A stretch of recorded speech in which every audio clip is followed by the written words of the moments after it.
They won't stop me experimenting. There must be some way to bring you back to life. And I'm going to find it. As the new studio album of old blues tunes from the Rolling Stones shows, A Blast from the Past can still pack a lot of punch. Maybe even more so if it was thought to be last seen 50 years ago, lost forever, and a certain beloved Time Lord is involved.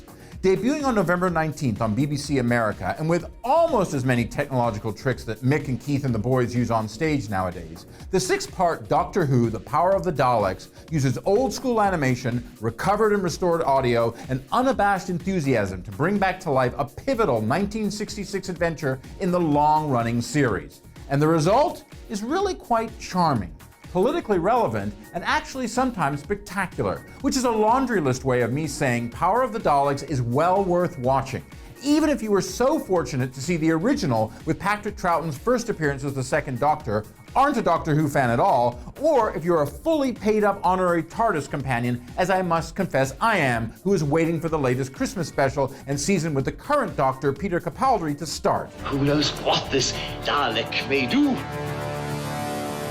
Already available for download in the UK last week, and having been shown in select theaters on this side of the pond earlier this week, this Power of the Daleks, it's not Pixar or DreamWorks animation quality, and not really much above the level of old Saturday morning cartoons in many ways, but that actually helps ground this new version.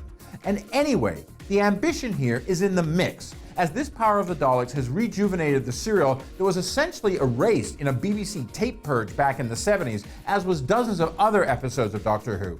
And with current-day director Charles Norton and comic artist Martin Gregory and Adrian Salmon never overplaying their hand in the black and white result of today. All is not well with this colony. Doctor! I shall stop you.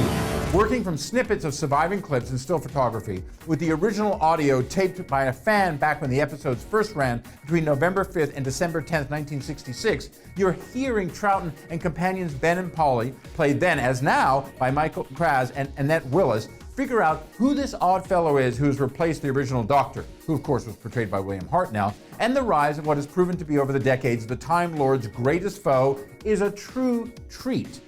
Even with the name of the planet that they land on, Vulcan. But not that one, you Trekkies. When I say run, run like a rabbit.